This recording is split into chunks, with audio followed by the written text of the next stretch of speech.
So this video is about raw feeding, and a lot of people have wanted me to do a raw feeding video for a very long time, and I'm going to try my hardest to do it as in depth and as much information as I possibly can. But if I do miss something out, I will try and reply to comments. If you've got questions that I've missed during the video and stuff like that, I will try and reply as soon as I can. So hopefully it'll calm down. It's delivery day of his raw food, so I thought I would do a little quick video to sort of show you what sort of thing I'm getting. So this one is chicken wings, a marrow bone, more chicken wings, even more, the last marrow bone. Right, so this one is turkey, so I've got 11 of these. So they come in these 500 gram little blocks, so it's easy to just sort of take one out the night before, take two out depending on your dog and how much you're feeding them at what time. Right, so this next one is beef and tripe, so it's two meats mixed together. I like to go this route because beef can be a bit too much and so can tripe, so I like to sort of get beef and tripe, so it doesn't look that appetizing, does it? But you can see there, look, the green tripe specks in there and the beef and stuff. So he loves this stuff. This is his favourite. Do you want your dinner? Do you want some dinner? Yeah? What you got? There you go, look, egg. Straight away. That's the one he likes the most.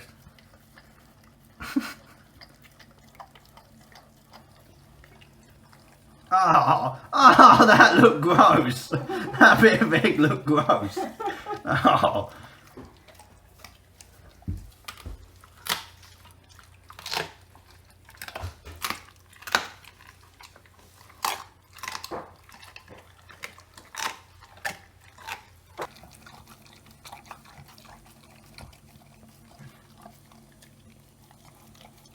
Right, so I just want to start the video by saying that this is what I think personally is best for dogs and what I think is the most beneficial thing for them in every single way that I can think of.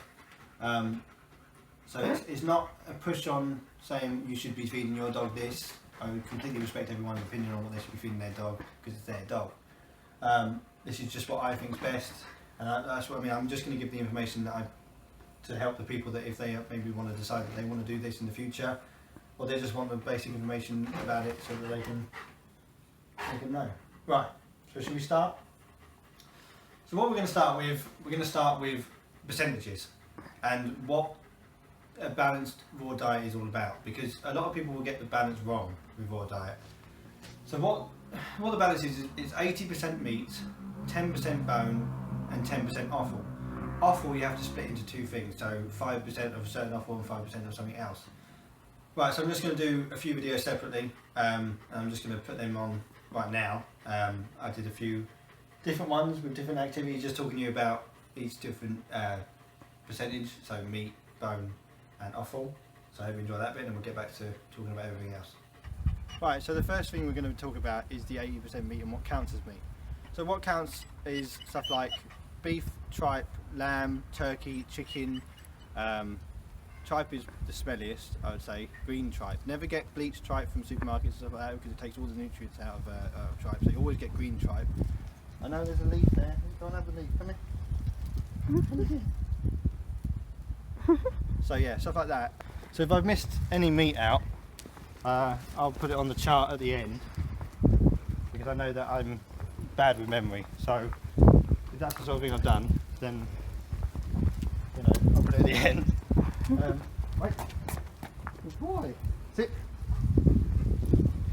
So I hope this meat section is enough. Yeah, there's a lot of meat that counts.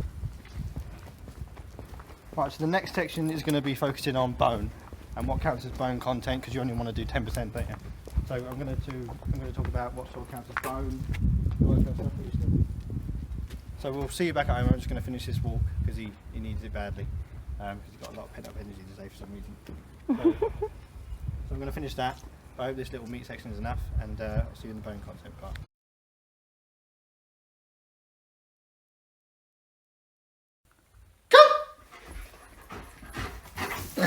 Good boy! Good boy! Come here, good boy! So, we're going to be talking about bone and what counts as bone. So you've got poultry necks, which is obviously chicken necks. You've got poultry wings, chicken wings. You've got beef ribs. You've got beef ribs. Have you got beef ribs? Have you got beef ribs? You've got also chicken feet. They're great for treats. It's great for their teeth, that, because obviously the bone content and all that. It's great for their teeth. They love gnawing on them. So that's good for a little treat. God, boy. So I was wrong before. It's pork and lamb ribs. You can also do chicken carcasses, turkey carcasses as well, counts as bone. They're the sort of things I would personally put in, you know, in the summer when it's really hot. I'd get a frozen chicken carcass, something like that. Give them to them outside, so they can go. They can cool down with that, and they love it, don't they? Spin. Good boy. Sorry. You can also do pig trotters, which is a bit of a weird one. I have not used pig trotters, so I don't know how you would incorporate that into the meals itself. Maybe that's another treat like the chicken feet, isn't it? Right, so the thing about chicken, and I keep getting messages about this still on my video where I actually explained why chicken wings are okay if they are raw. Cooked chicken wings, never give them cooked chicken wings. They basically splinter, cooked chicken wings, and can cause a lot of problems in the dog's stomach. But raw chicken wings are actually soft, very soft, easily digestible, and that's what they would be eating in the wild. If they just came across a chicken and they were hungry, they'd eat it. They wouldn't care. And that's what their stomachs are designed for, so it's completely fine, isn't it? Because he's fine. You haven't had a problem. You haven't had a problem. Because they're soft and hollow. I think the main misconception of why people think chicken wings are so bad is because we wouldn't naturally give a dog. We wouldn't naturally give a dog a chicken wing or any part of our chicken that we haven't cooked ourselves. We normally would make a chicken dinner and then put either the remains in the bin, and the dog would get to it and then had problems and go to the vets, and that's why I think a lot of people think that they're really bad for them. But most people wouldn't just give them because they know better. But yeah, don't know better, and it's been passed down saying it's really bad for them or whatever like that. So yeah, so they are completely fine. Science backed it up. I mean, their stomachs back it up as well. He's backed it up. He's proof that it's completely fine. He loves it. Good for your teeth. Why are you going over there? Come. Come.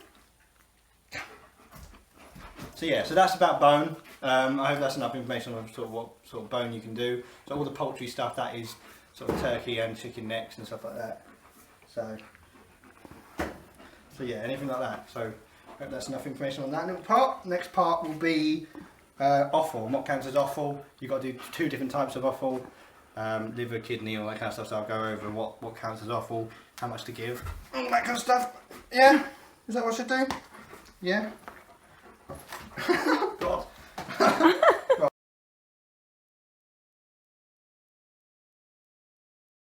Right, so we're going to be talking about offal. Like I said, you have to have 2 different types of offal to make up 10%, so 5% of each offal. Spin.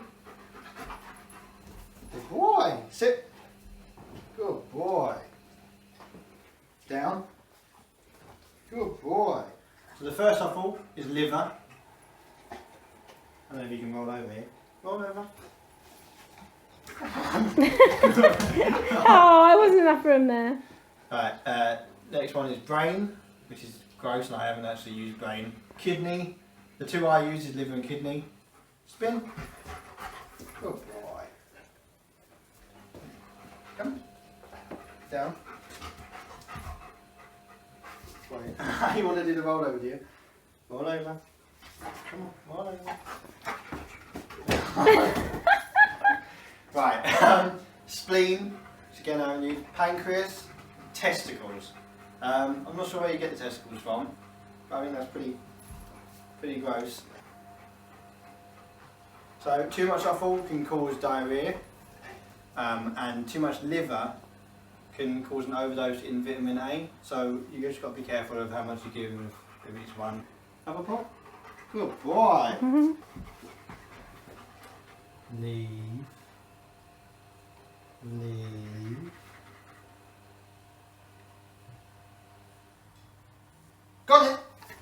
boy! Good boy!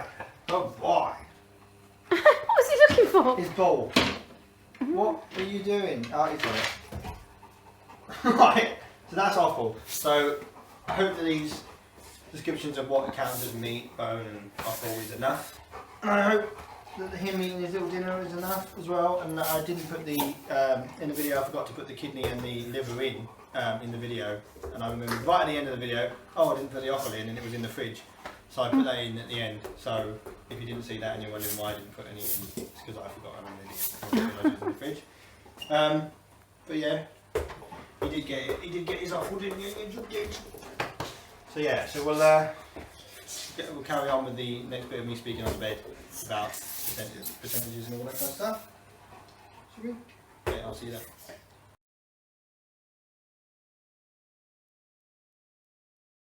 So I've gone over what counts as meat, what counts as bone, what counts as offal.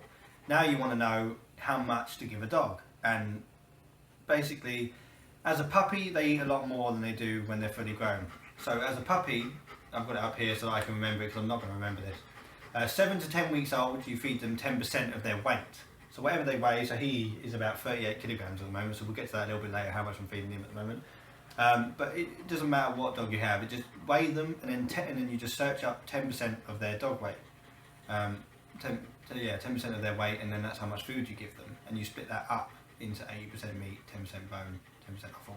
There is actually an app on Android called Warfed Dog that I use that's brilliant. You just put the weight of the dog, how much percentage you're going to be using, and then it does the whole list of exactly how much meat you should do, how much bone content and all that. And bone content, things like chicken wings is what I'm using at the moment.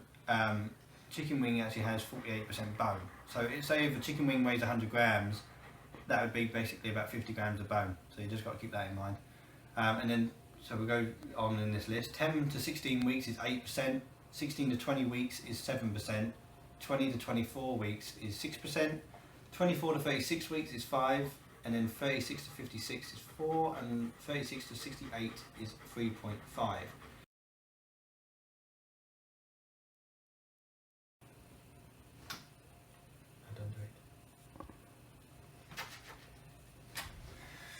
Right, at 68 weeks, it's when your dog is an adult.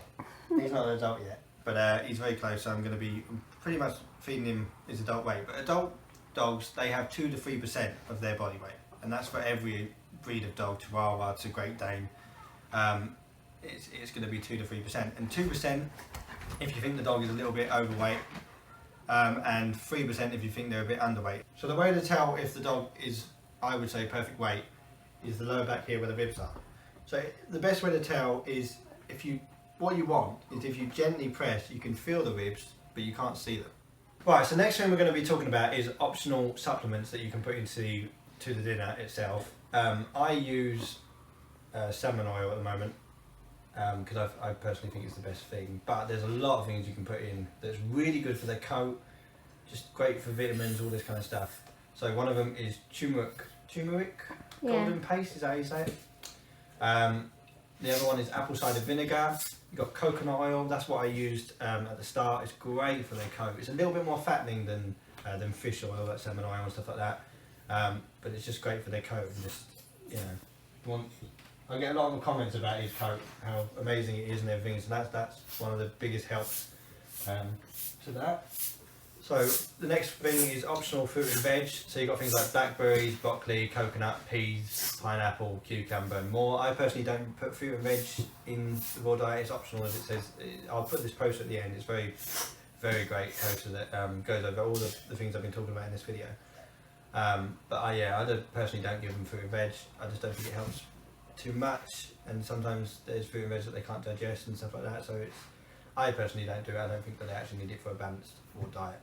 And then we've got do not feed. These are things that you should not feed your dog. So that's salt, onion, grapes, raisins, walnuts, avocados, chocolate, obviously, everyone knows that.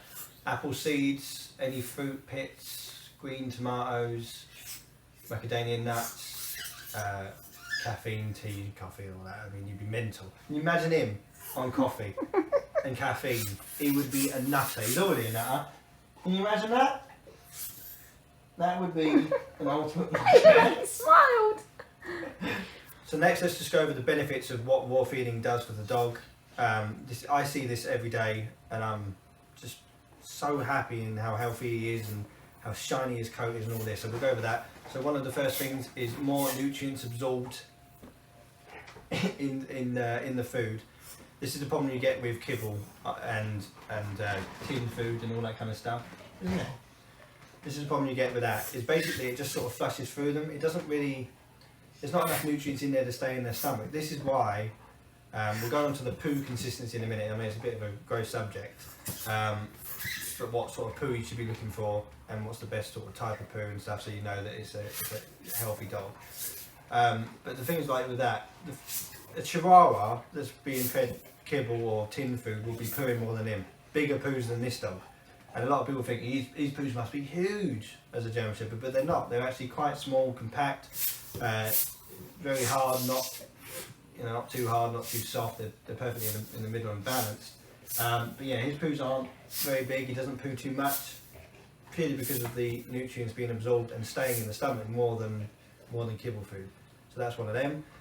No grain or wheat, because there's a lot of dogs that have wheat problems, allergy problems and all that kind of stuff, and a lot of people say that when they switch their dog to raw feeding, a lot of their problems are gone. Even things with dogs that are allergic to chicken, I've seen stories that people are saying that if it's raw chicken and it's proper chicken, because the problem is they say they're allergic to chicken, but this is sort of chicken that's in kibble and stuff like that, so it's not pure chicken. And I've heard a lot of stories saying that once they've given their dogs raw chicken and actual chicken meat and bone and stuff, they're not allergic to it at all. So there's a lot of benefits in that way as well. So no grain or wheat. Like I said, a lot of dogs have wheat infections or different infections, yeast infections and stuff, and that seems to be just sort of eliminated with raw food. So that's another great thing. Better zinc absorption. So again, more absorption of different vitamins, minerals and all that kind of stuff.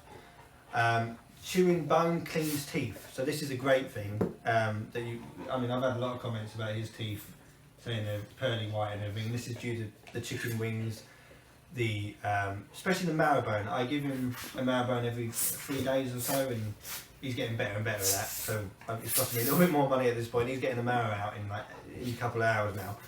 But that's just great. He loves it. And the best thing about it for him, when dogs chew on bones, it releases chemicals in the brain, sort of like we get love chemicals. What are they called? Serotonin? Endorphins? Endorphins, stuff like that. Yeah, it releases in their brain, and they are just in a pure state of enjoyment, and they love it. And that's why. Do you like them? Huh? Do you like them? Yeah. So he loves marrowbones, and it keeps him busy. So if you want to do something around the house or anything like that, give him a marrowbone. And like I said, it depends on the dog size. And maybe chop it down, or there's other bones that are great for cleaning dogs' teeth that aren't as big as them. Like I said earlier, with the chicken feet, that's great if you've got a little smaller dog. Chicken feet are brilliant. They love it. They'll eat it all. It's great for them, and there's bone in there, so that'll clean their teeth. So we'll talk about the next thing. Less food intolerance. This is what I was going on about earlier. So there's a lot of things that they're not going to be allergic to anymore, or have infections and all that kind of stuff. Less smelly poo. Now it's poo, so it's going to smell anyway, poo. But it does smell a lot less than other dogs' poo I've come across. And my uncle's actually got a friend that we had to walk their dog quite a lot. Her poos were horrendous. The smell of them, even through a scented bag for poo, it was horrible, and I could really smell them. They were runny and big, weren't they? Oh, massive. I'll go over that when I talk about the poo size and everything. But yeah, shiny coat. Again, talked about that. That is just, you can see that definitely. What are you doing? So now we're just going to go over the poo consistencies and how to know if your dog's eating the right amount and the right balance of raw diet and stuff like that. So the first thing is a white. It's very white poo, and this is when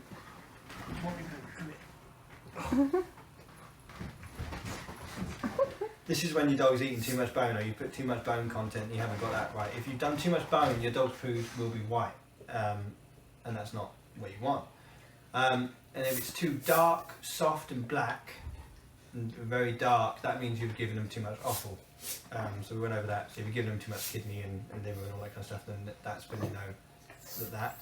And what you want really in the middle is sort of a mix. So sort of, I would say, light brown. You know, so it's in the middle of pure white and really dark black poo. You want sort of just brown with little. There'll be little specks of white because that's the bone coming through anyway. So you'll see that. You just don't want a completely white poo. You just want to see little specks, and it'd be solid and just, you know. And this is the thing that I was reading about. You know, I was reading about. I know it's gross. I don't know why I was reading about it. But anal glands in dogs. The reason why they get huge and you have to go to the vets or you have to do it yourself, which is gross, is to squeeze the anal glands. The problem is if a dog consistently has diarrhea poo or soft poo that doesn't actually make them squeeze it out, it just falls out, their anal glands don't actually get used, because the point of their anal glands is to actually put their scent onto the poo when they defecate. So, you know, if they're just having sloppy poos and stuff, they're not using them glands properly, and that's when they get inflamed, and you have to do a very, very stinky job of extracting that. So if you get the poo just right, then that should be healthy as well. And then the last one on there actually is kibble poo, and that's what we were talking about. They are huge, smelly, sloppy, not very consistent, all over the place. Now, my uncle's friend's dog is a Labrador, and we had to walk her quite a lot. She kept wanting to go out a lot, and I think the main reason is she was pooing a lot. She pooed pretty much every time we walked her, and they were huge. So she pooed actually 4 or 5 times in one day, and they were huge. They were about this big poos, and I actually had to use 2 bags to pick up one poo, because that's the size of this. It was, like I said, the smell as well was so bad and runny, and it was hard to pick up, and I was dropping bits. It was a gross experience, and I don't really. I mean, it's hard enough picking up the poo anyway. It's horrible, but that sort of poo, it was hard. It was a nightmare, and that was 4 times a day, or 4 or 5 times a day. She was pooing that big, so I can't imagine. And that's what I was saying about the kibble food. You know, it just sort of goes through them, and they don't absorb the nutrients and stuff that they would get from the raw feeding and stuff like that. So that's why in you it stays in your stomach a little bit more, and you get all the benefits there. Right, so we've talked about everything, I think, pretty much. I feel like I'm missing something. If I do, then I'll put it it'll be on the chart at the end in case you want to go over that. I'll be putting, also I'll just quickly and clearly say that the app that I was using is Warfed Dog on Android, and I'm pretty sure there's an iPhone equivalent. I can't remember the name of it off the top of my head, but I will put the links to both of them in the description. And if you've got any questions or things that you don't think I've answered or anything, just ask in the comment section, and I will try to reply as soon as I possibly can. And I hope you enjoyed this. It's been quite stressful actually, because I didn't know if I'm going to do as much information as people wanted, but I hope that it's a good video, and I hope you're looking forward to the vlog that I'm going to be doing on Friday of me taking Sabre to the beach. I hope that's going to be a good one. And please subscribe if you haven't already. It helps out a lot, and I still can't believe the community that's on my channel, and it's just going great. So thank you so much, everyone. bye bye.